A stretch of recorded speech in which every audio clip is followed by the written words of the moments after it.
pues me parece que lo que hacen es todo lo contrario, es levantarse todos los días a trabajar y apuntalar la economía norteamericana.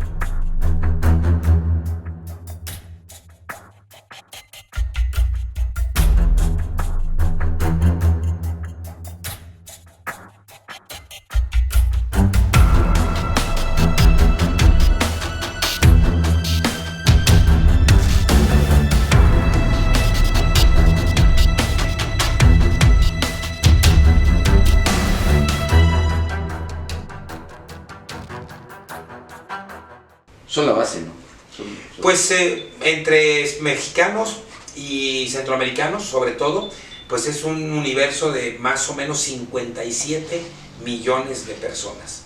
Que se encuentran actualmente en Estados Unidos. En Estados Unidos, unos en condiciones, en estatus migratorio regular y otros no, unos como residentes, unos sin ni siquiera la residencia y ya otros de segunda o tercera generación nacidos allá que son de padres centroamericanos o mexicanos. Pero al final, toda esta gente que me estás platicando, quiero entender que sí entraron como ilegales, aunque hoy ya se encuentran legales. La gran mayoría así entró, sin papeles, pero también es cierto que hay una buena parte. Por ejemplo, en el caso mexicano, son alrededor de 11 millones y medio de mexicanos nacidos aquí en nuestro país que viven en Estados Unidos y 18 millones de estadounidenses de origen mexicano, sean de segunda o tercera generación. Que ya nacieron en Ellos ya nacieron allá y son tan norteamericanos como Donald Trump. Y aunque sus padres sean de Tepa o de Ocotlán, bueno, pues ellos ya nacieron en Washington y tienen todos los derechos que tiene cualquier estadounidense. Fíjate, Lalo, me gustaría invitarte porque así como ahorita estamos platicando de la migración, yo sé que también hay ciudadanos, o hay personas más bien, hay personas en el mundo que no tienen ninguna ciudadanía. Que yo sé que hay países que reconocen a sus ciudadanos por sangre o por lugar de nacimiento, pero resulta de que en algún viaje o una situación de negocios, sus padres tuvieron que viajar a algún país, por lo tanto es el país de donde nacieron sus padres, reconoce a los hijos que nacen en territorio, no en sangre. Y el lugar en donde se encuentran reconocen sangre y no territorio, por lo tanto pues no tienen nacionalidad. Sí, este es un caso bien interesante porque hace algunos años el gobierno de México dio a conocer un dato en donde nos hablaba de alrededor de 5 millones de mexicanos, que la mayoría de ellos se encontraba fuera de nuestro país, la gran mayoría en Estados Unidos, que no tenían el acta de nacimiento de México. Y una parte importante de este universo de personas tampoco habían arreglado, habían conseguido algún tipo de papel en Estados Unidos.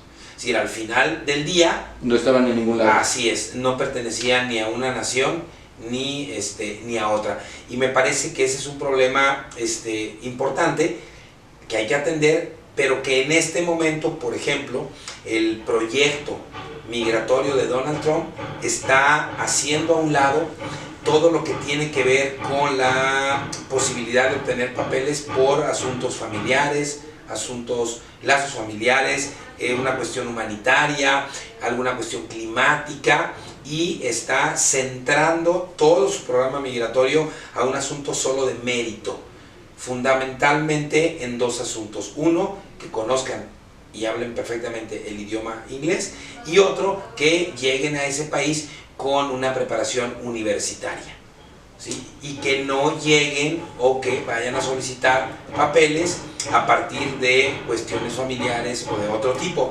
Esto, pues, de manera automática viene a desplazar de forma importante una población significativa de México, y de países de Centroamérica, porque, bueno, hay que recordar que las personas de México que migran a Estados Unidos, pues independientemente de los estudios con los que cada uno de manera individual llegue, pues en México tenemos en promedio 13 años de escuela. Sí, claro. Sí, o sea, prácticamente en promedio nadie llegaría con universidad. en ese contexto, claro, el plan de mérito propuesto por Donald Trump, pues los deja de lado. Y además una parte importante en nuestro país, pues no tiene el conocimiento del idioma inglés, y bueno, eso también complica. Y esto a la larga también les trae otro problema, que es el ingreso al mercado laboral en Estados Unidos. Vale la pena mencionar que México, aunque es el primer país migrante en el mundo, es el cuarto país remesero. Estamos por detrás de China, de India y de Filipinas.